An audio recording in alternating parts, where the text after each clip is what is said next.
As a disclaimer to start this out, this video is in no way meant to be invalidating or demeaning. Living in New York, I definitely know firsthand how scary this experience is, and viewing it through astrology does not take away from that. Astrology provides this reflective mirror for greater insight, not an explanatory mechanism or a reason behind it. So this is just to look at the historical trajectory and perspective of insight of where this is heading to simply gain greater oversight of it, not to explain it away and not to take away from the crisis at hand around the coronavirus and consequently the COVID-19 outbreak. It's serious, it's totally valid to be preoccupied by it. In fact, I'd be worried if you weren't. And this video is just to provide insight. So with that out of the way, if you are looking forward to greater understanding this outbreak and the historical context that we can foresee, make sure that you do like, subscribe, and hit the notification bell so that you are always up to date with whatever the stars have in store for you. Hi, I'm Maren. I am a professional astrologer and author, and in my astrology practice, I combine traditional Hellenistic techniques with modern psychological counseling dynamics in order to facilitate grounded spiritual guidance. So what's happened so far, let's go back first to greater understand where we are.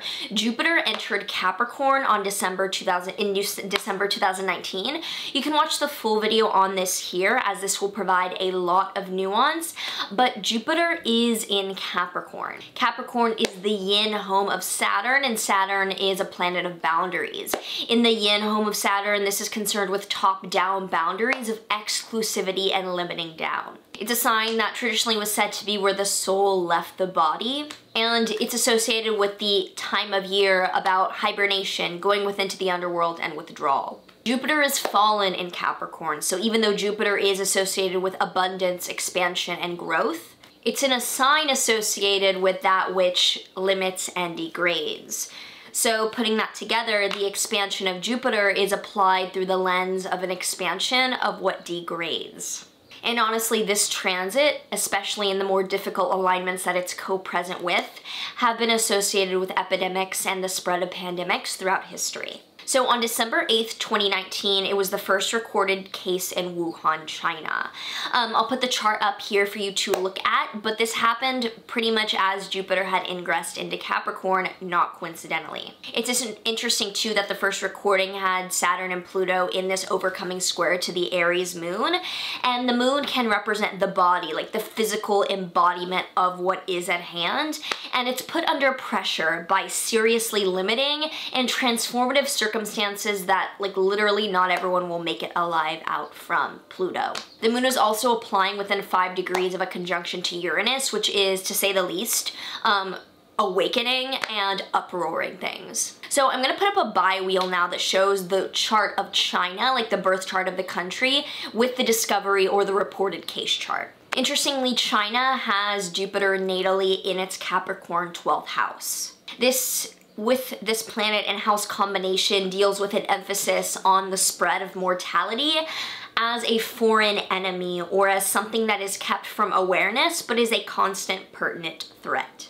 Jupiter natally for China is at 22 degrees of Capricorn, the exact degree of the Saturn-Pluto conjunction that happened in January, which I will be getting to in a second. Transiting Neptune in the sky is also opposing the ascendant ruler of Saturn in Virgo, which is basically representing the unit of the country in general in the 8th house.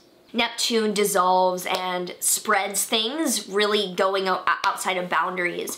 So this is morphing the state of the country into something much slipperier and sicker, for lack of a better term. Now let's turn to the Saturn-Pluto conjunction bi-wheel with the China chart. So Saturn and Pluto represent massive collective constriction, and you can watch the whole video on that here. It's emphasizing the dire spread of embodied foreign enemies in China, which in this case literally is viruses. The moon is also literally right on the natal Mars-Pluto conjunction in their 7th house.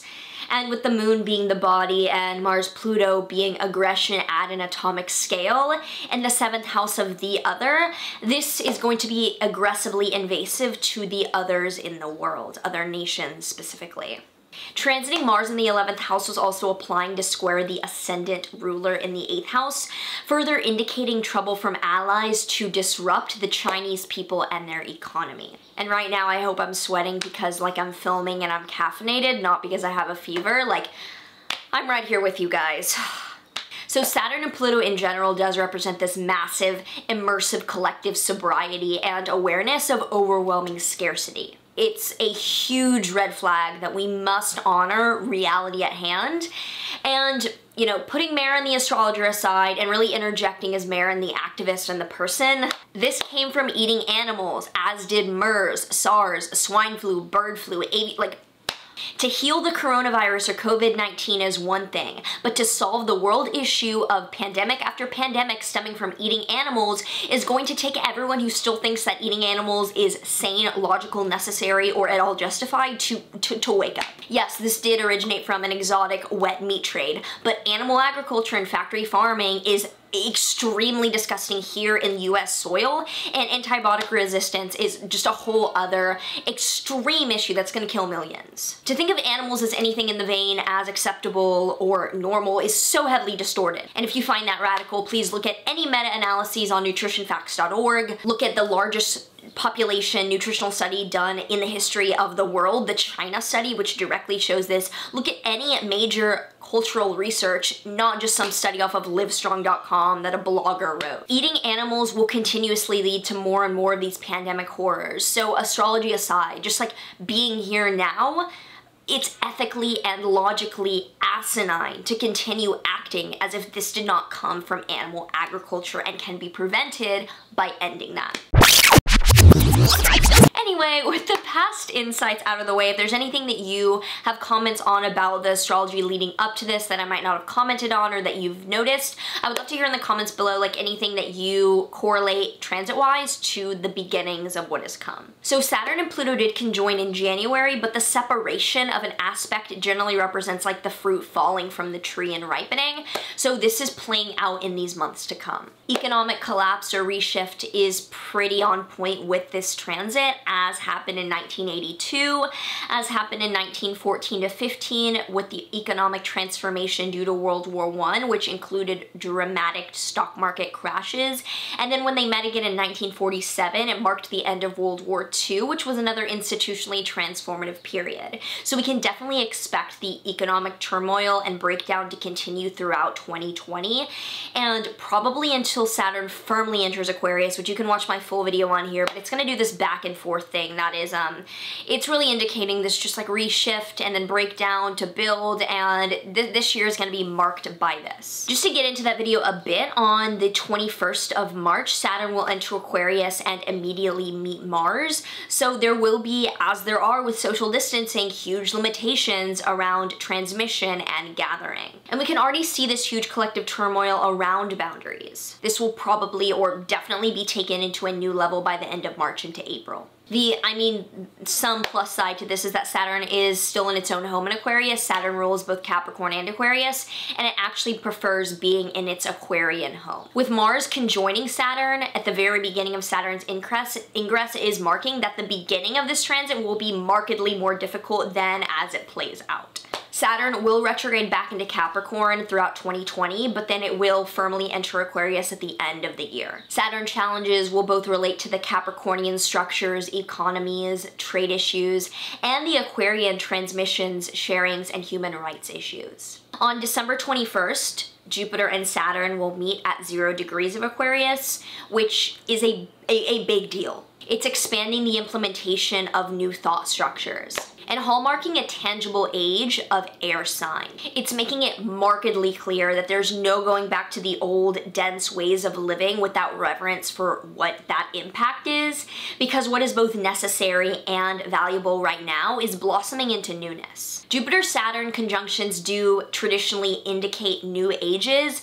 because the two furthest visible planets are marking the paradigm-building energy shift of what we can tangibly experience. So Saturn is the limits and Jupiter Jupiter is the growth, and it's setting in stone what the new state of reality is, with changes. Historically, this is changes of dynasties, so applied to us, it's kind of like the new era. Jupiter and Saturn conjoining in air signs is the transmission and spread of ideas or light information. This information on a cellular level definitely includes illness. The last time they joined in an air sign was in the 80s around the AIDS epidemic, which makes sense because that was in a Venus-ruled sign, Libra, concerned with the other, with relationships. And this could be a new overhaul now of the internet as a means to focus important messaging. And like, I know Google is creating a site to help out with the testing process. There's new outlets of pushing live updates for this. There's new governmental use of online platforms to transmit the information. So in Aquarius, I mean, throughout the next few years, this will probably deal with community health issues like antibiotic resistant diseases, like coronaviruses, which are zoonotic and are transmitted from animals to humans. Understanding our interconnected quantum age with everything on Earth as a global community is in dire need. So when do I expect this to go down? Not for a while. Given the astrological insight over the next few years and just expert medical infectious disease advice, this is definitely going to be here over 2020. And until Jupiter enters Aquarius, the end of this year into next year, I see this as a placement that's a really telling indicator of pandemic occurrences that do wipe out populations, whether that's physically or in an emotional morale level.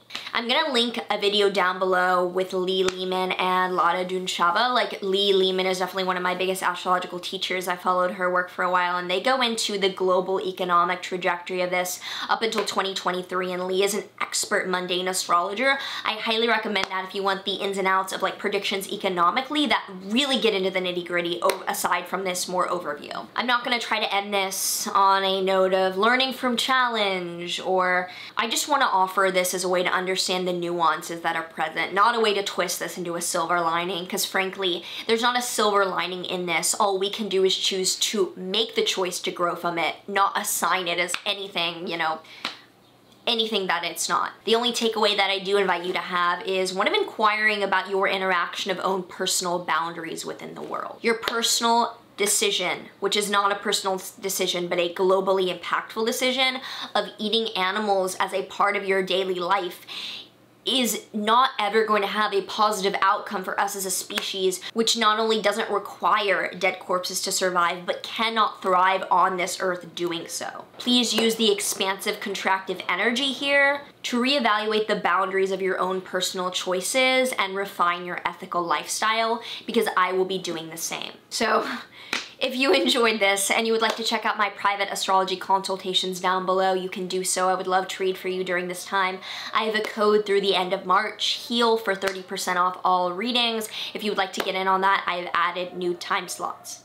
I also have a website down below called Rashi Collective. Rashi is my newly launched platform that allows for spiritual practitioners to post their services online and find clients. So during this time when you're looking to actually create income via virtual connection, posting your Reiki, your astrology, your tarot services on Rashi can help you find and build that community that you're looking for. So all the info is down below. Otherwise, make sure that you do like, subscribe, comment down below any stories about the transits or sentiments that you have around this, anything around the astrology of COVID-19 and the coronavirus. If you agreed with some things I said, if you disagreed, I would love to hear it all down below. Otherwise, I'm sending so much love, so much right now, and I will see you in the next video. Stay safe. But there is one thing you're all